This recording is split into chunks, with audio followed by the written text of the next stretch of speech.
꿈에 그리던 아파트 매매 계약을 코앞에 두고 있었다. 법무사는 계약서를 확인할 필요도 없다고 나를 안심시켰지만 할머니에게서 걸려온 전화 한 통에 모든 것이 달라졌다. 얘야, 절대 사인하면 안 돼. 그 고함에 홀린 듯 계약서를 들여다보았다. 그리고 그 안에서 내가 발견한 것은 온몸을 차갑게 식게 만드는 충격적인 내용이었다. 운명의 갈림길 채널에 오신 것을 환영합니다. 시작하기 전에 어느 지역에서 저희 채널을 시청하고 계신지 댓글로 남겨주시면 정말 감사하겠습니다. 여러분의 이야기가 저희에겐 큰 힘이 됩니다. 그럼 이 흥미진진한 이야기를 편안하게 즐겨주시길 바랍니다. 이서연은 내 집 마련이라는 간판이 걸린 회색 5층 건물 앞에 주차된 낡은 아반떼 운전석에 앉아 있었다. 핸들을 쥔 두 손은 긴장으로 하얗게 질려 있었다. 그녀는 부동산 중개소 입구를 바라보며 차에서 내릴 엄두를 내지 못했다. 두려움 때문이 아니었다. 따뜻한 파도처럼 밀려와 목을 조이는 설렘 때문이었다. 3년 남편 박민준과 함께 3년이라는 긴 시간 동안 한 푼 두 푼 악착같이 모아 마련한 집이었다. 서연은 모든 것의 시작을 아직도 생생하게 기억했다. 그때 그들은 낡은 빌라 1층, 늘 배관이 새고 퀴퀴한 냄새가 나는 원룸에서 월세로 살고 있었다. 어느 날 퇴근한 민준이 의자에 재킷을 던지며 말했다. 서연아, 이제 남 좋은 일 그만 시키자. 우리 집을 사기 위해 돈을 모으는 거야. 그녀는 그 말을 듣고 웃어버렸다. 당시 통장 잔고는 기껏해야 500만 원 남짓이었으니까. 하지만 그는 단호했다. 우리 집이라는 이름으로 통장을 새로 만들었고 그렇게 그들의 계획은 시작되었다.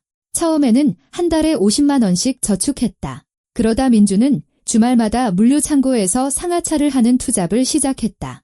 그는 핏발선 눈으로 집에 돌아왔고 허리가 너무 아파 몸을 숙이지도 못했다. 서연이 그의 허리에 찜질 크림을 바르며 마사지를 해주면 그는 베개에 얼굴을 묻고 이를 악문 채 농담을 던졌다. 괜찮아, 자기야. 다 우리 궁전을 위한 거니까? 서연 역시 부업을 했다. 주문을 받아 커튼이나 쿠션 커버 같은 것을 만들었다. 밤이 되면 손이 욱신거렸다.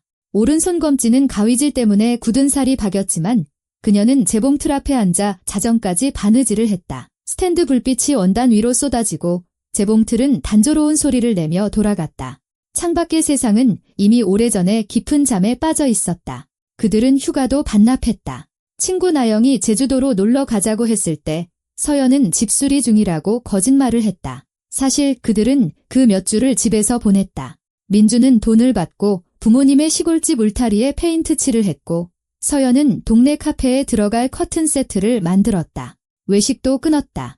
예전에는 금요일마다 광장에 있던 단골 피자 가게에서 저녁을 먹었지만 이제는 서연이 집에서 직접 요리했다. 피자 만드는 법도 배웠다. 밀가루를 뿌린 식탁에서 직접 도우를 밀면 민주는 옆에 서서 소시지와 토마토를 썰었다.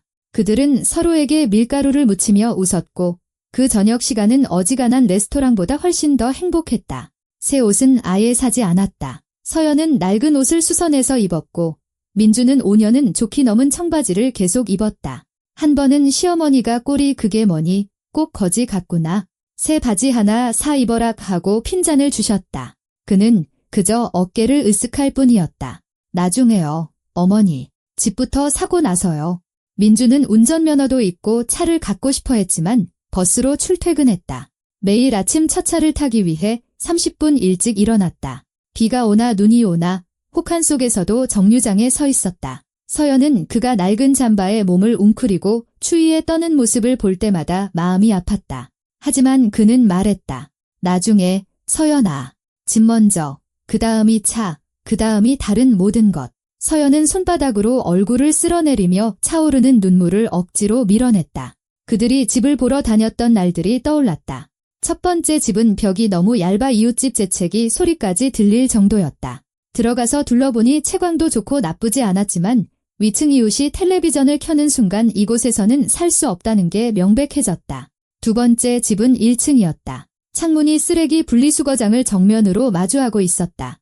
냄새가 어찌나 지독한지 서연은 뒤도 돌아보지 않고 나와버렸다. 세 번째 집은 꽤 괜찮았다. 널찍하고 인테리어도 잘 되어 있었고 동네도 좋았다. 서연은 벌써 어디에 소파를 놓고 어디에 그림을 걸지 상상하고 있었다. 하지만 집주인이 막판에 다른 구매자가 나타났다는 이유로 갑자기 가격을 2천만 원이나 올렸다. 그날 민주는 욕을 내뱉으며 차 문을 어찌나 세게 닫았던지 서연은 깜짝 놀랐다. 그는 운전석에 앉아 핸들을 꽉 쥐고 거칠게 숨을 몰아쉬었다. 서연이 그의 어깨에 손을 얹자 그는 긴 한숨을 내쉬며 그녀를 끌어안고 말했다. 더 좋은 집 찾을 거야, 자기야. 꼭 찾을 거야. 온전히 우리 것이 될 집으로. 그리고 마침내 찾았다. 2달 전 박 실장이라는 중개인이 수원 외곽 정월로에 있는 신축 빌라 투룸을 보여주었다. 막 준공된 건물이라 마당에는 아직 모래 더미가 쌓여 있었지만 베이지색 타일로 마감된 건물 외관은 새것답게 깔끔하고 예뻤다. 현관에서는 갓 칠한 페인트 냄새와 새집 냄새가 났다. 벽에는 흠집 하나 없었고 계단은 깨끗했으며 엘리베이터도 문제없이 작동했다. 집은 4층, 남향이라 방 안가득 햇살이 쏟아져 들어왔다. 서연은 안으로 들어서는 순간 숨을 멈췄다. 커다란 창문이 있는 밝은 주방, 넓은 거실, 독립된 침실, 화장실도 2개였고 모든 것이 깨끗했다. 벽은 도배만 하면 될 정도로 매끈했다. 그녀는 방들을 둘러보고 발코니로 나갔다. 그곳에서는 어린이 놀이터가 있는 마당과 나무들, 그리고 하늘이 한눈에 들어왔다. 민주는 말없이 모든 방을 둘러보고 벽을 두드려보고 창문과 수도꼭지, 전등 스위치를 확인했다. 그는 진지하고 집중한 모습이었다. 발코니에 나가 아래를 내려다본 그는 서연을 돌아보더니 환하게 진심으로 웃었다. 이 집으로 하죠? 박 실장의 얼굴이 환해졌다. 탁월한 선택이십니다. 집주인분도 합리적이고 가격도 정직해요. 빨리 결정하시면 조금 깎아주실 수도 있습니다. 보시다시피 한 달째 비어 있었거든요. 절충할 의향이 있으세요. 그들은 결심했다. 다음 날 계약금으로 500만 원을 냈다. 서연은 돈이 든 봉투를 건넬 때 손이 떨렸던 것을 기억했다. 박 실장은 돈을 세고 영수증을 써주며 미소 지었다. 축하드립니다. 정말 잘 선택하셨어요.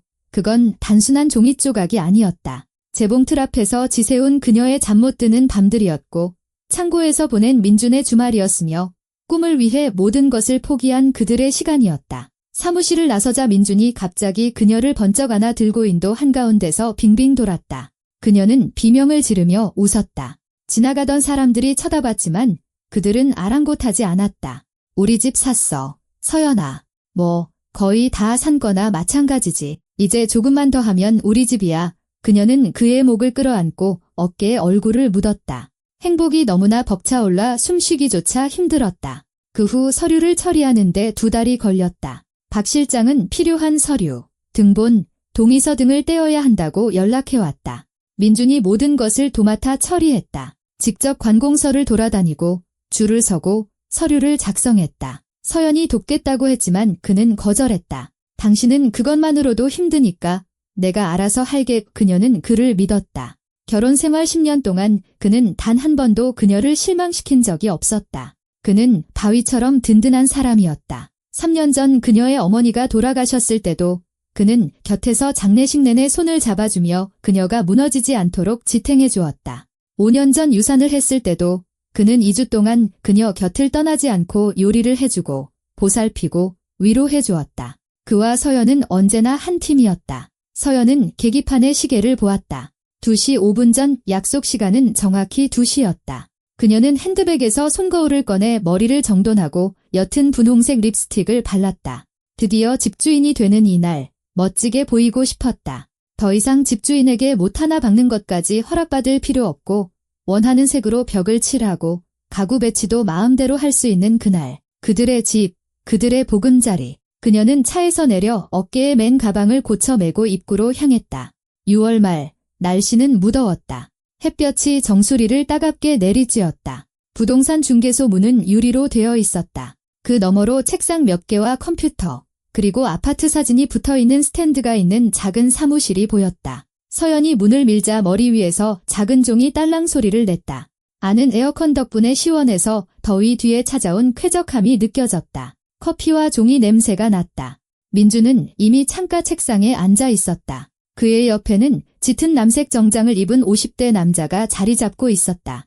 그들 앞에는 서류 뭉치가 놓여 있었다. 종소리에 민준이 고개를 돌리더니 환하게 웃었다. 아, 우리 아내 왔네. 그는 일어나 다가와 그녀의 어깨를 감싸고 뺨에 입을 맞췄다. 그의 입술은 따뜻했다. 그녀가 생일 선물로 사준 향수 냄새가 났다. 서연아, 인사해. 이분은 김진혁 법무사님이야. 실력 있고 믿을 만한 분이셔. 김진혁 법무사가 자리에서 일어나 손을 내밀었다. 악수는 단단하고 자신감이 넘쳤다. 손바닥은 건조하고 시원했다. 그는 키가 크고 이마가 조금 벗겨졌으며 얇은 태안경 너머로 날카로운 회색 눈을 가지고 있었다. 손목에는 값비싸 보이는 시계가 번쩍였다. 스위스제인지 일본제인지는 몰라도 꽤나 고급스러워 보였다. 정장은 몸에 완벽하게 맞았고 넥타이는 흠잡을 데 없이 매여 있었다. 질서와 격식을 중시하는 사람 같았다. 반갑습니다. 이서연입니다. 그가 그녀를 물끄러미 바라보며 성을 기다렸다. 네, 반갑습니다. 그녀는 고개를 끄덕였다. 앉으시죠. 앉으세요. 김 법무사가 민준 옆자리를 가리켰다. 이제 빨리 처리하고 마무리하죠. 그럼 이 집은 두 분의 것이 됩니다. 서류는 다 준비됐습니다. 제가 이미 남편분과 전부 확인했고요. 이제 서명만 하시면 됩니다. 형식적인 절차라고 할 수 있죠. 서연은 자리에 앉아 가방을 무릎 위에 올려놓았다. 가슴속에서는 여전히 기대감 섞인 묘한 설렘이 꿈틀거렸다. 그녀는 민준을 보았다. 그는 의자 등받이에 기댄 채 평온하고 편안해 보였다. 한 손은 책상 위에 올려져 있었고 손가락으로 나무를 톡톡 두드리는 것은 무언가를 기다릴 때 나오는 그의 버릇이었다. 오늘 아침 그녀가 다려준 밝은색 셔츠를 입고 있었다. 청바지에 깨끗하게 닦은 구두까지 마치 중요한 회의에 가는 사람처럼 차려입었다. 실제로도 그랬다. 법무사님은 당신이 직접 알아본 거야? 서연이 남편을 보며 물었다.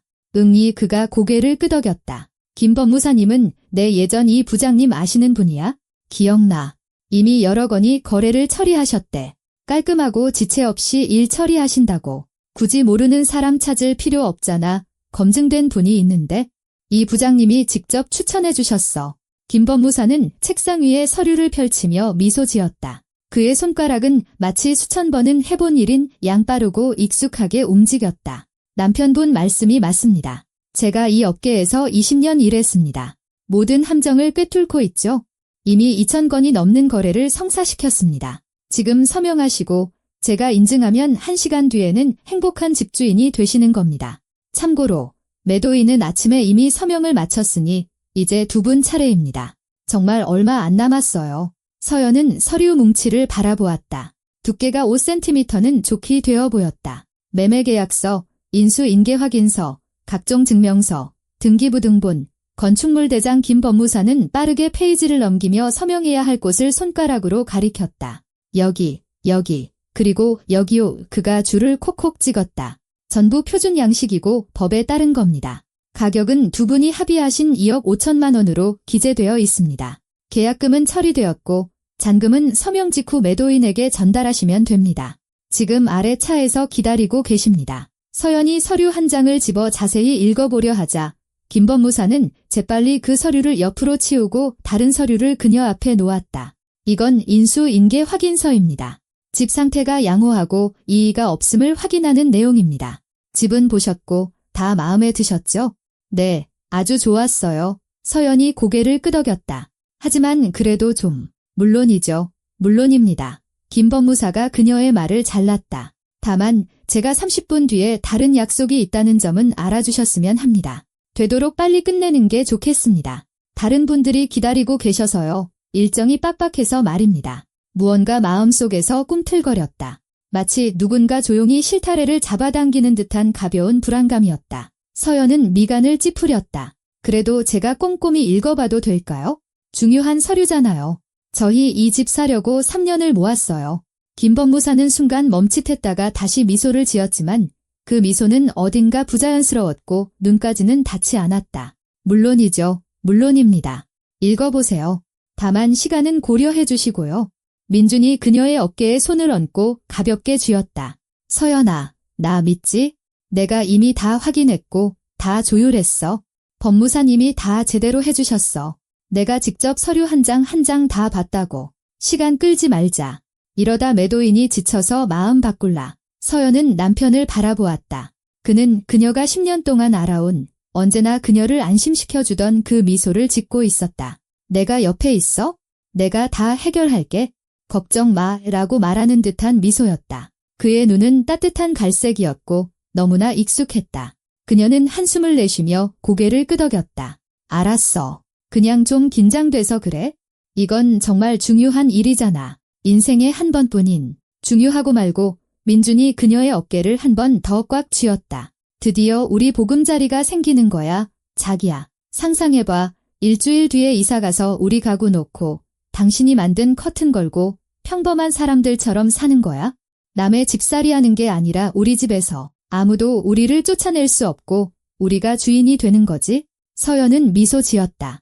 그래, 그가 옳았다. 그들은 이 순간을 위해 너무나 오랫동안 달려왔다. 3년간의 절약, 모든 것을 포기한 시간, 녹초가 될 때까지 일했던 날들, 한 푼 한 푼이 소중했던 3년. 그리고 마침내 그들의 행복이 이 서류 더미 속에 놓여 있었다.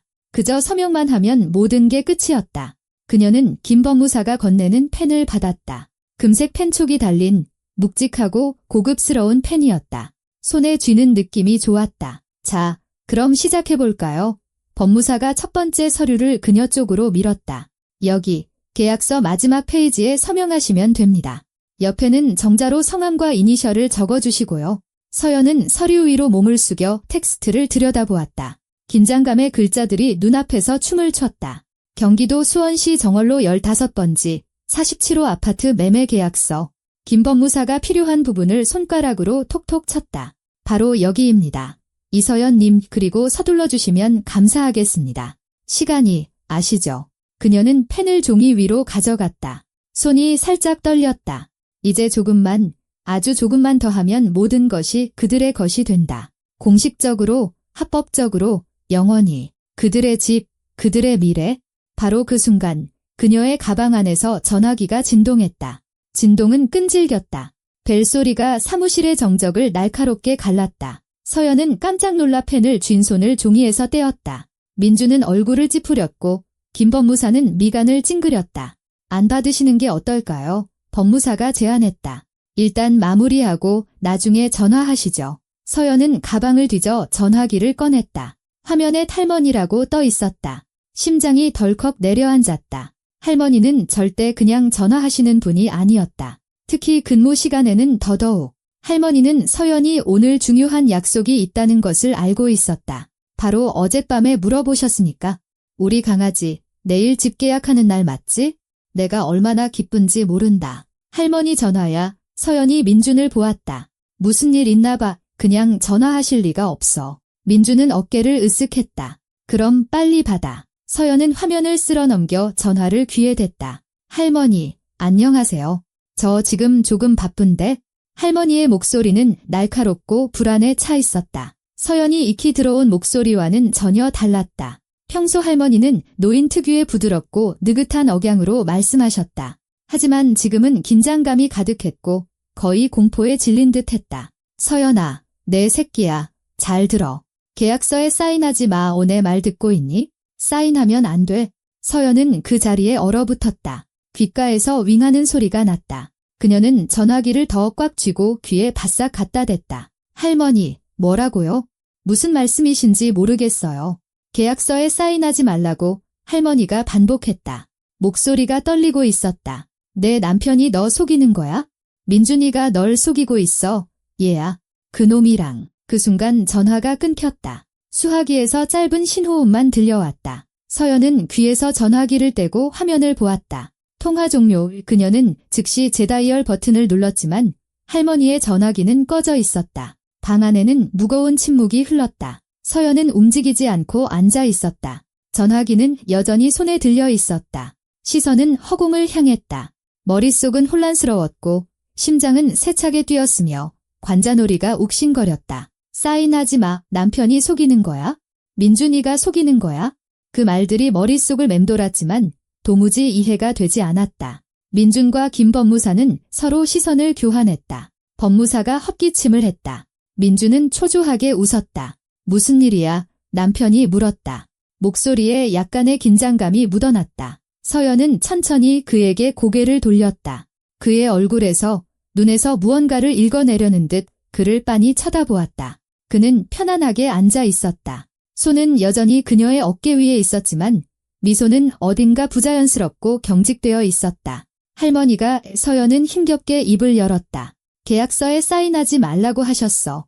민주는 콧방귀를 뀌며 고개를 저었다. 미소는 더 커졌지만 눈에는 짜증과 불안감이 스쳐 지나갔다. 정말, 서연아, 상식적으로 생각해봐. 할머니 연세가 80이시잖아. 요즘 들어 자주 깜빡하시고 날짜도 헷갈려 하시고 지난주에는 우리 엄마한테 전화해서 왜 생신에 안 오냐고 물어보셨다잖아. 할머니 생신은 한 달이나 남았는데 말이야. 기억나. 서연은 기억했다.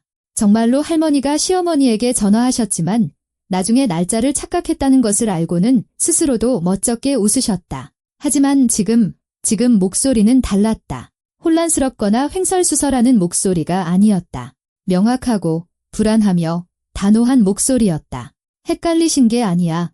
민준 씨 할머니는 아주 분명하게 말씀하셨어. 내가 사인하면 안 된다고. 당신이 날 속이고 있기 때문이라고. 방 안에는 다시 침묵이 흘렀다. 김 법무사는 서류를 뒤적이며 헛기침을 했다.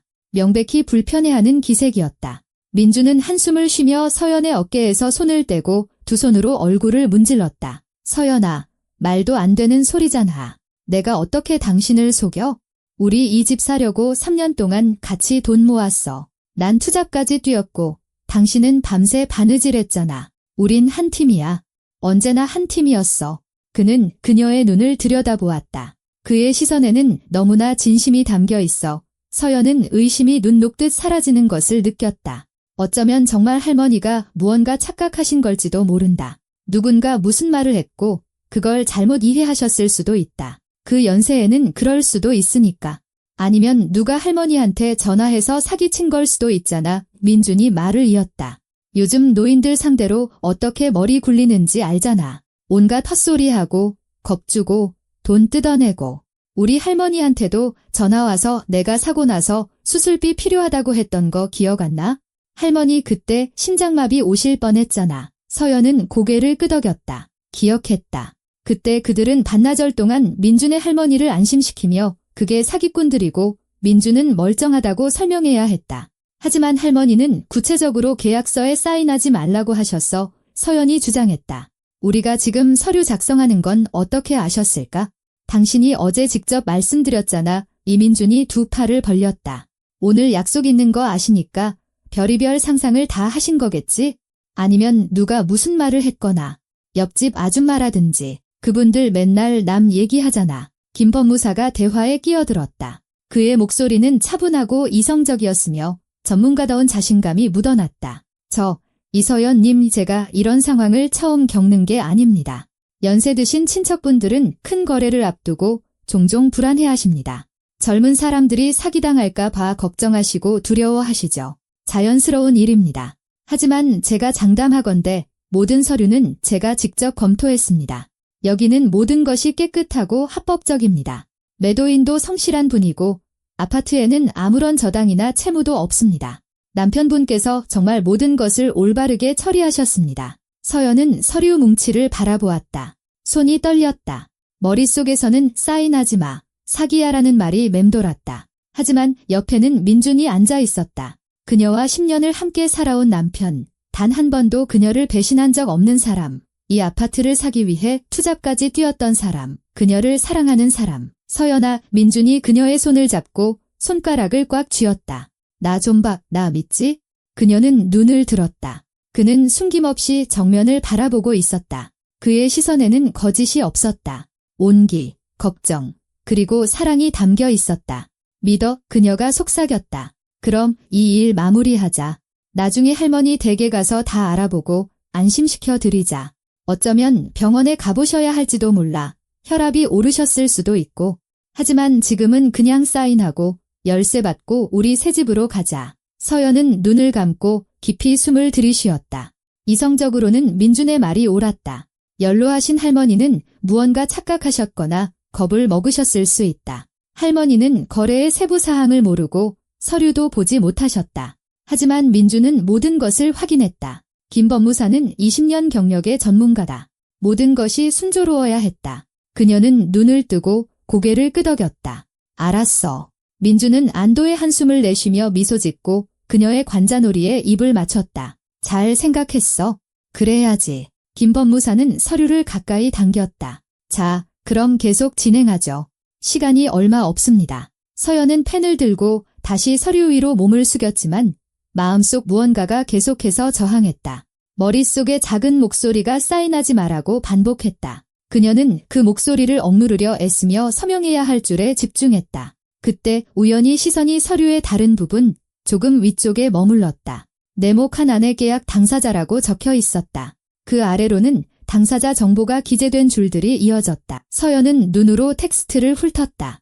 매도인 최상현, 매수인. 그녀는 그 자리에서 굳어버렸다. 심장이 한 박자 멎는 것 같았다. 글자들이 눈앞에서 흐릿해졌지만 그녀는 억지로 정신을 집중해 다시 읽었다. 천천히 한 글자 한 글자. 매수인 박민준. 그게 전부였다. 다른 이름은 없었다. 오직 민준의 이름뿐. 그녀의 이름은 어디에도 없었다. 서연은 발밑에 땅이 꺼지는 듯한 느낌을 받았다. 귓가에서 윙윙거리는 소리가 났고 숨이 멎었다. 그녀는 천천히 고개를 들어 민준을 보았다. 그는 그녀를 보며 미소 짓고 있었지만 그의 미소에는 무언가 변화가 있었다. 경계심과 긴장감이 서려 있었다. 민준 씨의 그녀의 목소리는 낯설고 무겁게 울렸다. 왜 계약서에 당신 이름만 적혀 있어? 남편의 얼굴에서 미소가 흔들리더니 이내 사라졌다. 그는 1초, 2초 동안 침묵했다. 김 법무사는 헛기침을 하며 시선을 피했다. 무슨 소리야? 마침내 민준이 물었지만 목소리에는 자신감이 없었다. 매수인 칸에 당신 이름만 적혀 있다고. 내 이름은 어디 있는데? 무겁고 억압적인 침묵이 흘렀다. 민준은 입술을 핥고 법무사를 쳐다보았다. 법무사는 내 문제야라고 말하는 듯 어깨를 으쓱했다. 서연아, 그건 임시로 그런 거야. 민준이 말을 시작했다. 나중에 공동명의로 바꾸면 돼. 이건 그냥 뭐. 서연은 가슴속에서 차가운 기운이 솟아나 온몸으로 퍼져나가는 것을 느꼈다. 그냥 뭐냐고, 민준 씨.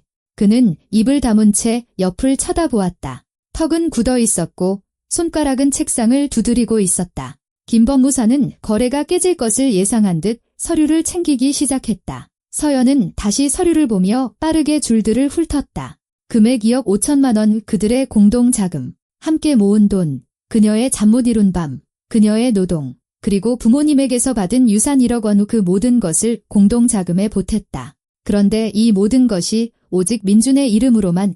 심장이 너무 크게 뛰어 이 조용한 사무실에 다 들릴 것만 같았다. 머릿속으로 생각의 파편들이 스쳐 지나갔다. 할머니의 불안한 목소리가 담긴 전화, 서류를 검토할 시간을 주지 않으려 했던 법무사의 조급함, 모든 것을 혼자 처리하며 그녀를 끼워주지 않았던 민준. 신분증을 깜빡했네. 서연이 갑자기 서류를 밀쳐내고 일어서며 말했다. 차에 다녀와야겠어. 서연아, 신분증 가방에 있잖아. 민준도 일어나 손을 뻗었다. 분명히 챙겼잖아. 내가 봤어. 아니야. 그녀는 가방을 움켜쥐고 가슴에 끌어안았다. 잊어버렸어. 금방 다녀올게. 이서연 님. 김 법무사도 일어섰다. 그래도 가방 안을 한번 확인해 보시죠. 시간을 낭비할 수는 없잖습니까? 잊어버렸다고 했잖아요. 그녀의 목소리는 거의 비명에 가까웠다. 금방 돌아올게요. 그녀는 문으로 달려갔다. 민준이 그녀를 막으려 팔을 잡았다. 서연아, 잠깐만, 얘기 좀 해. 그녀는 팔을 뿌리치고 문을 활짝 열어젖히고는 밖으로 뛰쳐나갔다. 문 위에 종이 날카롭고 거의 화난 듯한 소리를 냈다. 뜨거운 공기가 얼굴을 덮쳤지만 서연은 그것을 느끼지 못했다. 그녀는 차를 향해 달렸다. 손이 너무 떨려서 열쇠를 자물쇠에 제대로 꽂을 수가 없었다. 마침내 문이 열렸다. 그녀는 차 안으로 들어가 문을 쾅 닫고 잠금 장치를 걸었다. 심장은 미친 듯이 뛰었고 숨은 가빴다. 눈앞이 캄캄해졌다. 서연은 전화기를 집어들고 다시 할머니에게 전화를 걸었다. 긴 신호음 끝에 할머니가 받았다. 서연아, 천만다행이다. 사인 안 했지? 안 했어요. 할머니 목소리가 떨렸고 눈물이 목구멍까지 차올랐다. 무슨 일이에요? 어떻게 아셨어요? 할머니는 빠르고 흥분된 목소리로 말했다. 얘야, 내 이웃 김 여사님 기억나니? 그분 손자가 이 부동산에서 일한대.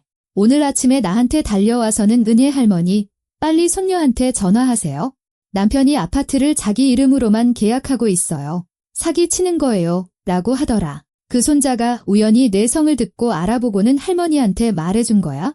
이게 사기 수법이래. 이미 여러 번 이런 짓을 했대. 한 사람 이름으로 계약하고 나중에 이혼 소송 걸어서 다른 한 사람을 빈털터리로 만드는 거지? 서연은 눈을 감았다. 눈물이 뺨을 타고 흘러내렸다. 그렇다면 사실이었다.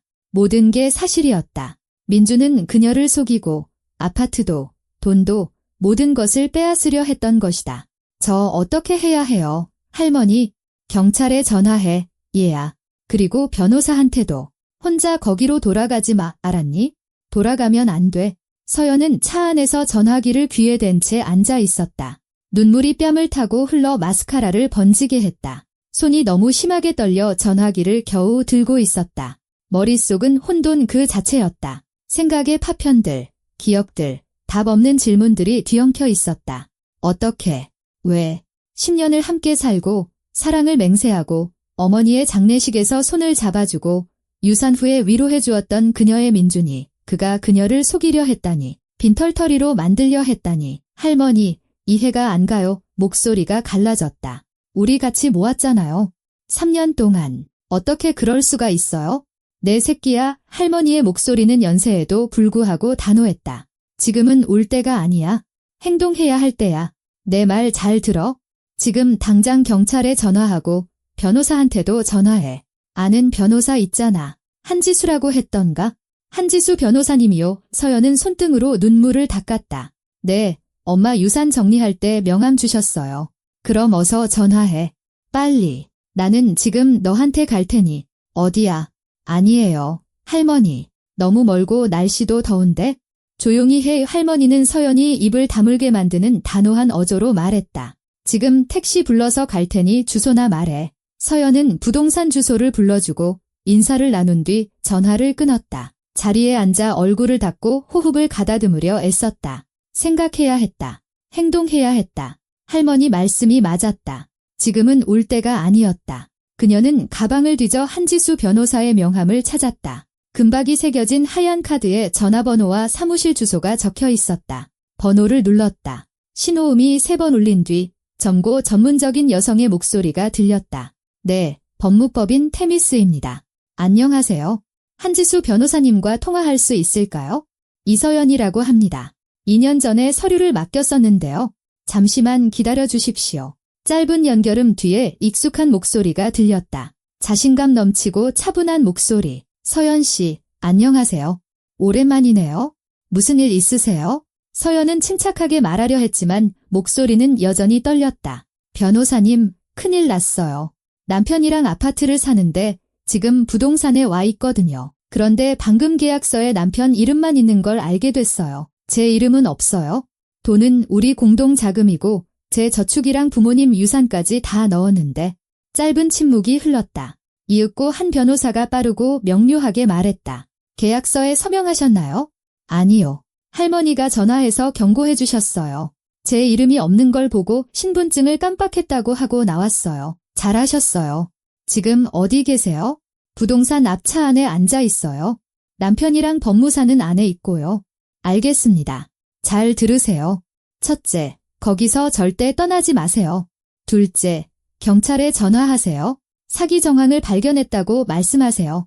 셋째, 경찰이 도착하기 전까지 남편이나 법무사와는 절대 대화하지 마세요. 한마디도요. 이해하셨죠? 네. 넷째, 돈이 공동 자금이라는 증거가 있나요? 계좌 이체 내역이나 영수증 같은 거요? 서연은 기억을 더듬었다. 네, 있어요. 민준 씨가 저축용으로 만든 공동 통장에 제가 돈을 이체했어요. 휴대폰 은행 앱에 모든 이체 기록이 남아 있어요. 유산도 제 통장으로 받아서 그쪽으로 옮겼고요. 아주 좋습니다. 모든 내역을 저장하고 만약을 대비해 지금 당장 스크린샷을 찍어두세요. 제가 지금 그쪽으로 가겠습니다. 주소가 어떻게 되죠? 서연은 주소를 알려주었다. 알겠습니다. 40분 안에 도착할 겁니다.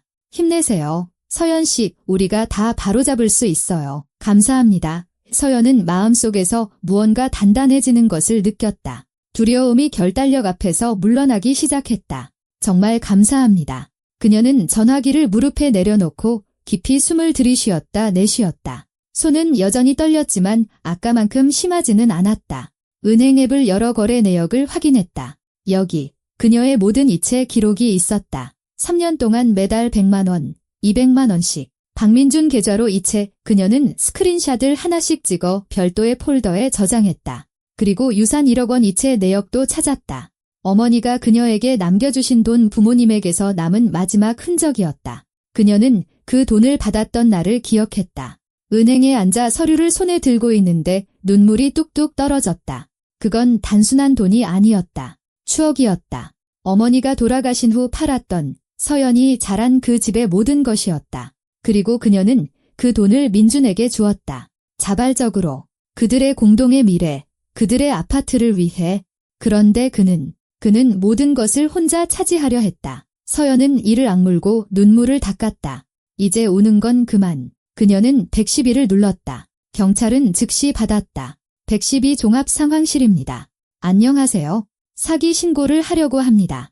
그녀는 당직 형사에게 연결되었다. 피곤하지만 예리한 남자의 목소리였다. 말씀하십시오. 무슨 일입니까? 서연은 아파트, 계약서, 그리고 공동자금임에도 불구하고 자신의 이름이 빠져있다는 사실을 짧지만 명확하게 설명했다. 형사는 질문을 던지며 내용을 기록했다. 마침내 그가 말했다. 알겠습니다. 직원을 보내겠습니다. 어디에 계십니까? 그녀는 주소를 불러주었다. 형사가 확인했다. 피의자들은 현장에 있습니까? 네, 남편과 법무사가 부동산 사무실 안에 있습니다. 좋습니다. 현장을 벗어나지 마시고 그들에게 경찰에 신고했다는 사실을 알리지 마십시오. 20분 내로 순찰차가 도착할 겁니다. 네, 감사합니다. 그녀는 전화를 끊고 좌석 등받이에 기댔다. 20분, 고작 20분. 하지만 영원처럼 느껴질 것 같았다. 그녀는 부동산 건물을 바라보았다. 유리문 너머로 사무실이 보였다. 민준과 김 법무사가 무언가 이야기를 나누고 있었다. 그들의 실루엣이 보였다. 민준은 사무실 안을 초조하게 서성거리며 손을 휘젓고 있었다. 화가 났거나 불안한 모양이었다. 서연은 마음속에 기묘한 공허함을 느꼈다. 마치 지난 세월 동안 그녀를 지탱해온 중요한 무언가가 갑자기 사라져버린 것 같았다. 사랑, 신뢰, 민준과 자신이 하나라는 믿음. 그들이 처음 만났던 날이 떠올랐다. 10년 전 공동의 친구 생일 파티에서였다. 그가 다가와 미소 지으며 샴페인을 권했다. 그들은 밤새도록 이야기를 나눴다. 그는 매력적이고 세심하고 유머러스했다. 그는 그녀를 집까지 바래다 주었고 전화번호를 물었다. 일주일 뒤에는 영화를 보러 가자고 했고 한 달 뒤에는 사랑을 고백했다. 그리고 반년 뒤에 프러포즈를 했다. 결혼식은 소박했지만 행복했다. 그가 직접 고른 노래에 맞춰 첫 춤을 추었다. 그는 그녀의 귓가에 속삭였다. 내가 세상에서 가장 행복하게 해줄게요. 그녀는 믿었다. 그의 모든 말을. 10년 동안 그녀는 자신이 전혀 알지 못했던 사람과 함께 살았던 것이다. 누군가 차 문을 두드렸다. 서연은 깜짝 놀라 돌아보았다. 민준이 차창 옆에 서 있었다. 얼굴은 굳어 있었고 눈은 불안하게 흔들리고 있었다. 서연아, 문 열어. 우리 얘기 좀 하자. 그녀는 유리창 너머로 그를 보며 침묵했다. 그가 다시 더 세게 문을 두드렸다. 서연아, 문 열어. 당신이 오해한 거야? 내가 설명할 수 있어? 유리창 너머로 설명해. 그녀는 창문을 내리지 않고 말했다. 왜 계약서에 당신 이름만 있어? 민주는 입술을 핥고 머리를 쓸어 넘겼다. 임시라고 했잖아. 그냥 그게 더 간단하고 빠르니까. 나중에 증여 형식으로 공동명의로 바꾸면 돼. 보통 다들 그렇게 해. 거짓말에 서연은 자신의 목소리가 얼마나 차분하게 들리는지에 스스로 놀랐다. 그게 보통의 절차였다면 당신은 나한테 미리 말했을 거야. 그런데 당신은 숨겼고 재촉했고 내가 서류를 검토할 시간도 주지 않았어. 숨긴 거 아니야. 그가 목소리를 높였다. 그냥 쓸데없는 디테일로 당신 신경 쓰게 하고 싶지 않았을 뿐이야. 당신 안 그래도 예민했잖아. 쓸데없는 디테일이라고. 서연은 쓰라리게 기쁨 없는 웃음을 터뜨렸다. 민준 씨, 그건 내 아파트이기도 해. 내 돈, 우리 엄마 유산. 1억 원이 쓸데없는 디테일이야? 그는 입을 다물고 시선을 돌렸다. 그러다 다시 그녀를 보았는데 그의 눈에 무언가 스쳐 지나갔다. 분노, 그리고 절망. 좋아. 진실을 원해? 그래, 내 이름으로만 하려고 했어? 왜냐하면 내가 그럴 자격이 있으니까. 내가 3년 동안 투잡 뛰면서 일했어. 당신이 집에서 재봉틀 돌리는 동안 난 창고에서 포대 나르고 있었다고. 내가 주 수입원이었어. 서연은 마음속에서 무언가 끊어지는 것을 느꼈다. 이거였구나. 이것이 그의 진짜 얼굴이었다. 미소와 칭찬, 다정함 뒤에 숨겨져 있던 것. 내가 집에서 재봉틀을 돌렸다고 그녀는 조용히 말했지만 모든 단어는 마치 채찍질 같았다. 난 자정까지 바느질했어. 내 손은 굳은 살투성이야. 난 모든 걸 포기했어. 휴가도, 친구도, 새 옷도. 난 우리 엄마가 남겨주신 마지막 돈까지 전부 쏟아부었어. 그런데 당신은 내가 이 아파트를 가질 자격이 없다고 생각해? 민주는 이를 악물고 차 지붕을 주먹으로 내리쳤다. 당신은 어차피 이해 못해. 난 모든 걸 짊어지는데 지쳤어. 당신 투정에도 맨날 징징거리는 것에도 지쳤다고. 나도 내 것이라고 부를 만한 게 좀 있었으면 했어. 당신 것. 서연은 눈물 속에서 히스테릭하게 웃었다. 내 돈으로. 당신 나 버리려고 했어? 그래. 아파트 계약 끝나면 이혼 소송 걸고 날 빈털터리로 만들려고? 그는 침묵했다. 그리고 그 침묵은 그 어떤 말보다도 웅변적이었다. 서연은 그의 눈에서 굳어진 어깨에서 꽉 쥔 주먹에서 대답을 보았다. 그래, 그게 바로 그가 계획했던 것이었다. 그 순간 거리에 파란색 줄이 그려진 흰색 경찰차가 들어섰다. 경광등은 번쩍였지만 사이렌은 꺼져 있었다. 뒤이어 다른 차 한 대가 더 멈췄다. 차에서 4사람이 내렸다. 제복을 입은 2명과 사복 차림의 2명이었다. 그중 셔츠와 바지 차림의 40대 남자가 서연의 차로 다가왔다. 이서연 씨 되십니까? 그녀는 창문을 내리고 고개를 끄덕였다. 네, 맞습니다. 강력팀 강민호 형사입니다. 사기 혐의로 신고하셨죠? 네, 맞습니다. 형사는 차에서 물러나 창백해진 민준을 훑어보았다. 이분이 남편분입니까? 네, 알겠습니다. 지금부터 알아보겠습니다. 차에서 나와주시겠습니까? 서연은 문을 열고 내렸다. 다리가 후들거렸지만 억지로 똑바로 서려고 애썼다. 형사가 민준을 향해 돌아섰다. 신분증 제시해 주십시오. 민준은 형사와 서연을 번갈아 보며 침묵했다. 이건 오해입니다. 마침내 그가 말했다. 목소리가 떨렸다. 저희는 그냥 부부싸움을 한 겁니다. 이건 가정사예요. 가정사라고요. 형사가 눈썹을 치켜 올렸다. 공동자금을 이용해 배우자 모르게 일방적으로 부동산 명의를 이전하는 건 가정사가 아니라 사기입니다. 신분증 제시하세요. 바로 그때 택시 한 대가 멈춰섰다. 차에서 할머니가 내렸다. 작고 허리가 굽었으며 밝은 원피스에 스카프를 두른 모습이었지만 그 얼굴에는 너무나 단호한 표정이 어려있어 서연은 거의 미소를 지을 뻔했다. 할머니는 다가와 손녀를 끌어안았다.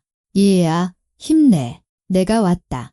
형사는 할머니에게 정중하게 고개를 숙인 뒤 제복을 입은 직원 중 한 명에게 지시했다. 사무실로 들어가서 법무사 체포하고 거래 관련 서류 전부 압수하세요.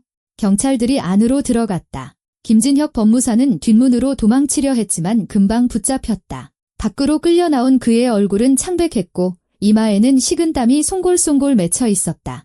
저는 아무것도 몰랐습니다. 그가 빠르고 횡설수설하며 말했다. 저는 그냥 계약을 처리하라는 말만 들었습니다.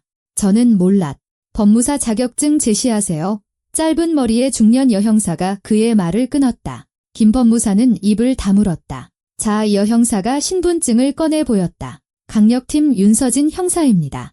자신에게 불리한 증언을 거부할 권리가 있지만 경고하는데 조사하면 다 나옵니다.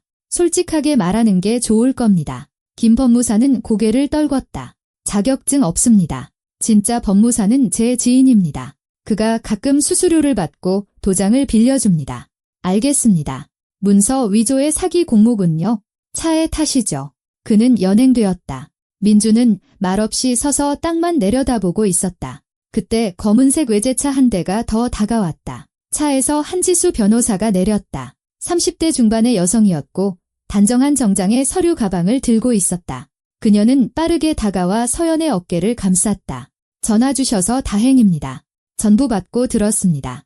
진술 확보하고 서류 압수한 뒤에 자금 반환 절차를 시작하겠습니다. 강민호 형사가 고개를 끄덕였다. 피해자 측 대리인이십니까? 네, 변호사 한지수입니다. 위임장 가지고 있습니다. 그녀는 서류를 꺼냈다. 좋습니다. 이서연 씨의 진술을 받아야 합니다. 동석하셔도 좋습니다. 그들은 부동산 건물 안으로 들어갔다. 중개인 박 실장은 구석에 앉아 창백하고 겁에 질린 표정이었다. 서연을 보자 벌떡 일어섰다. 저는 아무것도 몰랐어요. 맹세해요. 저는 그냥 집만 보여줬을 뿐이에요. 계약은 민준 씨랑 법무사님이 알아서 처리했어요. 형사는 그녀의 인적사항을 기록하고 진술을 받은 뒤 민준을 불렀다. 그는 들어와 자리에 앉아 바닥만 쳐다보았다. 박민준 씨, 당신은 현재 특정경제범죄 가중처벌 등에 관한 법률 위반, 즉 사기 혐의로 기소됩니다. 변호사를 선임할 권리가 있습니다. 민준은 침묵하다가 서연에게 고개를 들었다. 서연아, 미안해. 그럴 생각은 아니었어. 난 그냥. 입 다물어 그녀는 감정 없이 평탄하게 말했다. 넌 그럴 생각이었고 모든 걸 계획했어. 넌 날 배신했어. 그는 고개를 숙였다. 형사가 말을 이었다. 진술하시겠습니까? 네, 민준이 한숨을 쉬었다. 다 말하겠습니다. 김진혁이 제안했습니다. 그게 더 간단하고 나중에 이혼하면 아파트가 제 것이 될 거라고 했습니다. 저는 동의했습니다. 서류를 꾸몄고 모든 준비가 끝났습니다. 배우자를 속이고 있다는 사실을 인지하고 있었습니까? 네. 서연은 그 말을 들으며 아무것도 느끼지 못했다. 고통도, 분노도, 오직 공허함뿐. 10년 동안 사랑하고 신뢰했던 사람이 낯선 사람이 되어 있었다. 완전히 낯선 사람. 형사는 신문을 마치고 조서를 작성했다. 한지수 변호사가 서연에게 다가왔다. 이제 재판 절차가 시작될 겁니다. 서연 씨가 투자한 모든 금액의 반환을 요구할 겁니다. 증거는 충분합니다. 서연 씨의 이체 내역, 등본, 그리고 남편의 자백까지. 이 소송은 무조건 이깁니다. 얼마나 걸릴까요? 2-3달, 어쩌면 조금 더 걸릴 수도 있습니다. 하지만 돈은 돌려받을 수 있습니다. 제가 보장하죠. 서연은 고개를 끄덕였다. 할머니가 그녀를 안아주며 머리를 쓰다듬었다. 다 괜찮을 거야. 내 새끼. 다 잘 될 거야. 그들은 부동산을 나왔다. 민준과 김 법무사는 경찰차에 태워져 경찰서로 연행되었다. 서연은 인도에 서서 그들이 멀어지는 것을 바라보며 공허함을 느꼈다. 하지만 마음 깊은 곳 어딘가에서는 다른 감정이 싹트고 있었다. 안도감, 그리고 자유. 그녀는 아파트를 잃은 것이 아니었다. 남편을 잃었다. 하지만 어쩌면 그게 더 나은 일일지도 모른다. 그런 배신을 저지를 수 있는 사람은 남편이라 불릴 자격이 없으니까. 2달이 안개 속처럼 지나갔다. 서연은 할머니의 낡은 벽돌 아파트 3층, 방 2개짜리 집으로 이사했다. 그녀의 방은 작았고 창문 하나가 마당을 향해 나 있었지만 그곳은 따뜻하고 평온했다. 할머니는 매일 저녁 민트 허브차를 끓여주었고 옆에 앉아 손을 쓰다듬으며 말했다. 다 지나갈 거다. 얘야. 시간이 약이란다. 첫 몇 주가 가장 힘들었다. 서연은 밤에 잠에서 깨어 어둠 속에서 누워 모든 것을 몇 번이고 되새김질했다. 어떻게 눈치채지 못했을까? 어떻게 모든 신호를 놓쳤을까? 어쩌면 신호가 있었을지도 모른다. 그녀가 단지 보고 싶지 않았을 뿐 지난 반년 동안 민주는 차가워졌다. 덜 안아주었고 그녀의 하루에 대해 묻는 횟수도 줄었다. 그녀는 그저 그가 피곤해서 일 때문에 그런 것이라고 생각했다. 하지만 그는 배신을 계획하고 있었다. 한지수 변호사는 공격적이고 명확하게 사건을 진행했다. 그녀는 서연의 계좌 내역, 이체 확인서, 유산 관련 서류 등 모든 증거를 수집했다. 할머니의 이웃이자 손자가 부동산에서 일하며 사기 수법을 처음 알렸던 김 여사님을 증인으로 찾았다. 알고 보니 김진혁 법무사는 이런 일을 몇 년 동안 해왔다. 아내를 속일 준비가 된 남편들을 찾아 아파트를 남편 명의로만 계약하게 한 뒤 이혼시켜 배우자를 빈털터리로 만드는 수법이었다. 경찰은 유사한 사건을 4건 더 발견했다. 돈을 빼앗기고 버려진 4명의 여성이 더 있었다. 재판은 8월 말로 잡혔다. 서연은 회색 정장을 입고 머리를 단정하게 묶은 채 지방법원 건물에 들어섰다. 계단을 오를 때 손이 떨렸다. 할머니가 옆에서 팔짱을 끼고 함께 걸었다. 한지수 변호사는 서류 가방을 들고 복도에서 기다리고 있었다. 준비되셨어요? 그녀가 물었다. 서연은 고개를 끄덕였지만 준비되었다고 느끼지는 않았다. 10년 동안 사랑했고 자신의 삶을 산산조각 낸 사람의 눈을 어떻게 마주볼 준비를 할 수 있을까? 법정은 작았고 나무 벤치와 높은 판사석이 있었다. 민주는 이미 피고인석에 앉아 있었다. 옆에는 승리를 별로 믿지 않는 듯한 표정의 구겨진 정장을 입은 중년 변호사가 있었다. 민주는 이 2달 사이에 늙어 보였다. 얼굴은 수척해졌고 눈 밑에는 그늘이 졌으며 어깨는 축 처져 있었다. 서연이 들어서자 그는 그녀에게 눈을 들었고 그녀는 그의 눈에서 후회와 비슷한 감정을 보았지만 시선을 돌렸다. 너무 늦었다.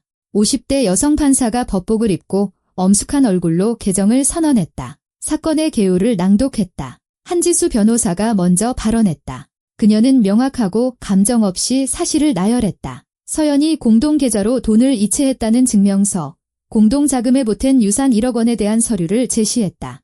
민준이 아파트를 자신 명의로만 계약한다는 사실을 어떻게 숨겼는지, 서명을 어떻게 재촉했는지, 그리고 법무사가 가짜 자격증을 가진 사기꾼이었다는 사실을 설명했다.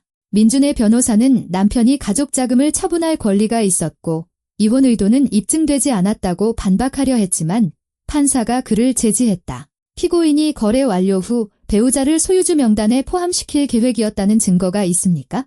변호사는 머뭇거렸다. 아니요. 하지만 그렇다면 추측은 삼가십시오. 사실은 피고인이 배우자의 자금을 사용하여 매매계약에서 의도적으로 배우자를 배제했다는 것을 보여줍니다. 이는 사기죄에 해당합니다. 다음으로 민준을 신문했다. 그는 일어서서 더듬거리며 조용히 말했다. 저는 죄를 인정합니다. 저는 정말로 아파트를 제 명의로만 하려고 했습니다. 김진혁이 그게 더 간단하고 나중에 이혼하면 아파트가 제 것이 될 거라고 했습니다. 저는 동의했습니다. 결과에 대해 생각하지 못했고 이것이 서연에게 얼마나 큰 상처를 줄지 생각하지 못했습니다. 판사가 안경 너머로 그를 보았다. 즉, 배우자를 소유주에서 의도적으로 배제하고 추후 재산을 가로챌 목적으로 공동자금을 사용하여 재산을 취득했음을 인정하는 것입니까? 민주는 침묵하다가 고개를 끄덕였다. 네. 법정에 침묵이 흘렀다. 서연은 그를 보며 마음속에서 무언가 완전히 끊어지는 것을 느꼈다. 어쩌면 이것이 실수나 오해였을지도 모른다는 마지막 희망의 끈 안이 그는 자신이 무엇을 하는지 알고 있었다. 그는 그것을 원했다. 판사는 당일 판결을 내렸다. 민준과 김진혁 법무사에게 거액의 사기 혐의로 유죄를 선고했다. 민준에게는 3년의 집행유예와 함께 서연이 투자한 모든 자금, 즉 그녀의 이체액과 유산 1억 원을 포함한 금액을 배상하라는 명령이 내려졌다. 유사 사건이 여러 건 더 있었던 김진혁 법무사에게는 5년의 실형이 선고되었다. 법정을 나왔을 때 서연은 어깨에서 거대한 짐이 내려앉는 것을 느꼈다. 한지수 변호사가 그녀를 안았다. 축하해요. 이겼어요. 돈은 한 달 안에 반환될 겁니다. 제가 끝까지 챙길게요. 할머니는 손수건으로 눈물을 닦았다. 하느님 감사합니다. 내 새끼. 정의가 승리했구나. 서연은 그저 고개를 끄덕였다. 목이 메어 말을 할 수가 없었다. 밖으로 나오니 나무들이 이미 노랗게 물들기 시작하고 있었다. 9월이 막 시작되고 있었다. 공기는 신선하고 시원했다.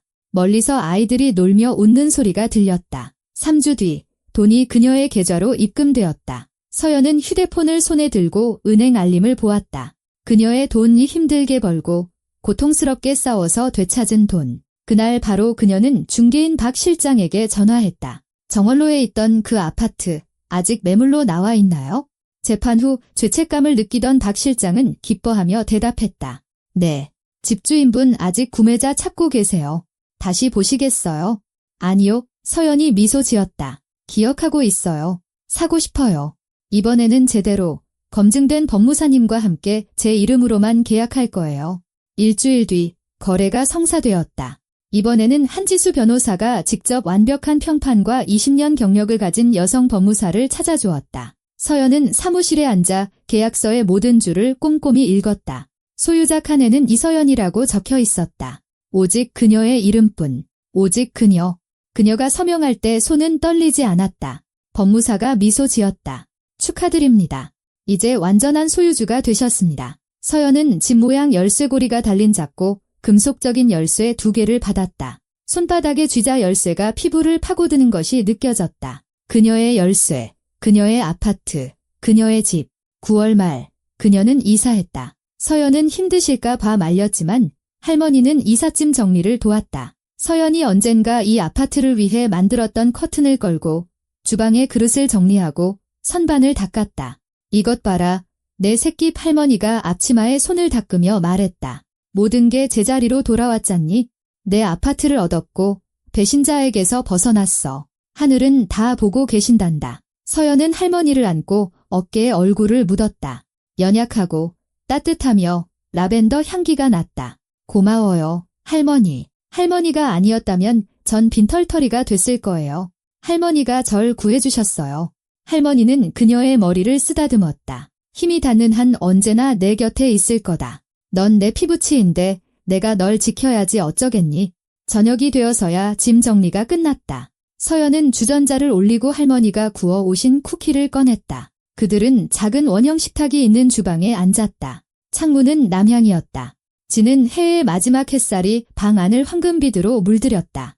있잖아요. 서연이 따뜻한 컵을 두 손으로 감싸며 말했다. 전 못 견딜 줄 알았어요. 그 사람 없이 살 수 없을 거라고 생각했어요. 10년은 인생의 전부나 마찬가지잖아요. 그런데 지금은 오히려 더 가벼워진 기분이에요.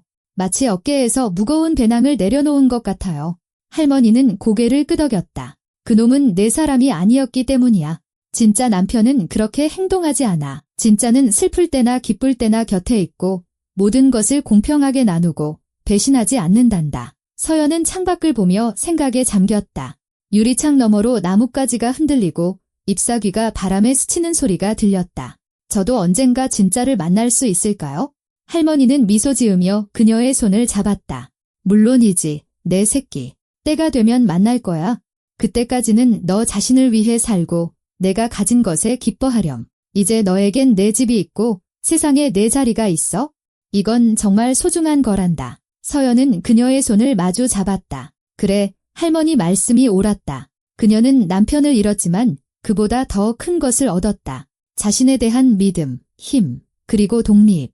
그녀는 배신을 겪고도 무너지지 않았다. 자신의 것을 지켜냈고 이겼다. 그들은 차를 다 마시고 할머니는 집에 갈 채비를 했다. 서연은 택시를 불러들이고 현관까지 배웅하며 작별 인사를 했다.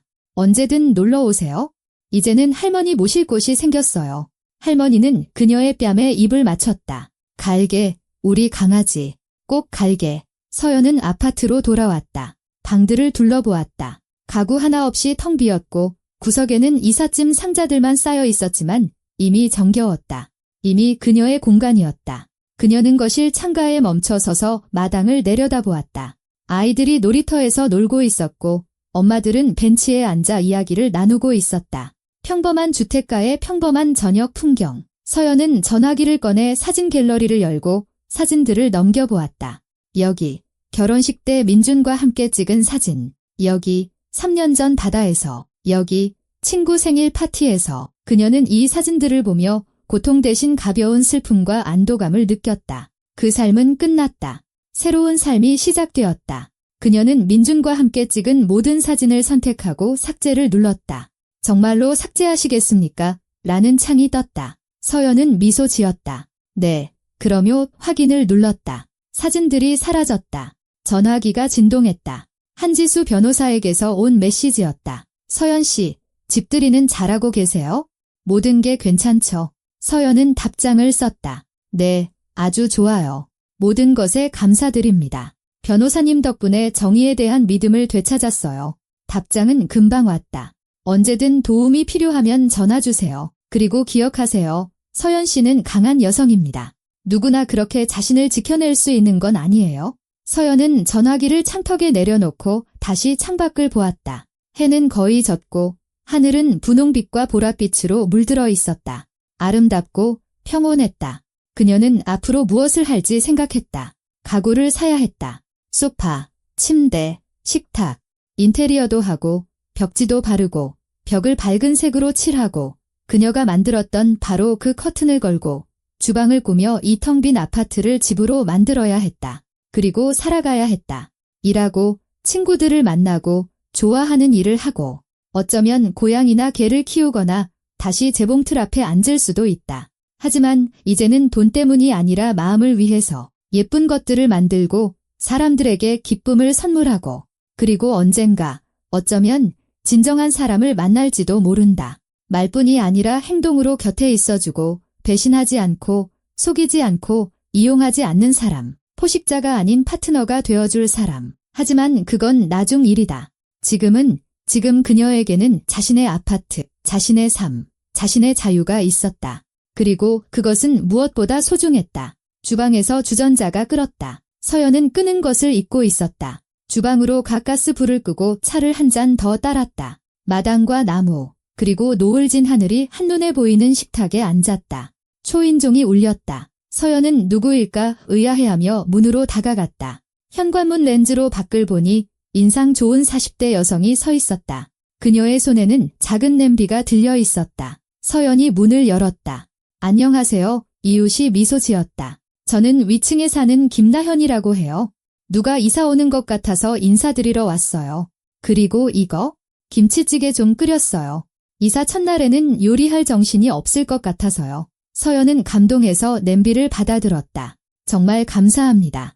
너무 반가워요. 저는 이서연이에요. 반가워요. 서연 씨, 나현 씨가 그녀의 손을 잡았다. 필요한 거 있으면 언제든 말씀하세요. 저희 이웃들 다 친하게 지내요. 그럼 방해하지 않을게요. 편히 쉬세요. 잘 지내세요. 서연은 문을 닫고 냄비를 가슴에 안았다. 따뜻했고 마늘과 고기 냄새가 났다. 단순한 인간적인 관심, 친절. 지난 몇 달 동안 그녀에게 가장 필요했던 것이었다. 그녀는 주방으로 돌아와 냄비 뚜껑을 열었다. 김치찌개는 진하고 건더기가 풍부했다. 고기와 채소가 듬뿍 들어있었다. 식탁에 앉아 한 그릇 떠서 맛을 보았다. 맛있었다. 집밥처럼 맛있었다. 창밖에는 가로등이 켜졌다. 마당은 부드러운 저녁 빛에 잠겼다. 아이들은 집으로 돌아갔고 놀이터는 텅 비었다.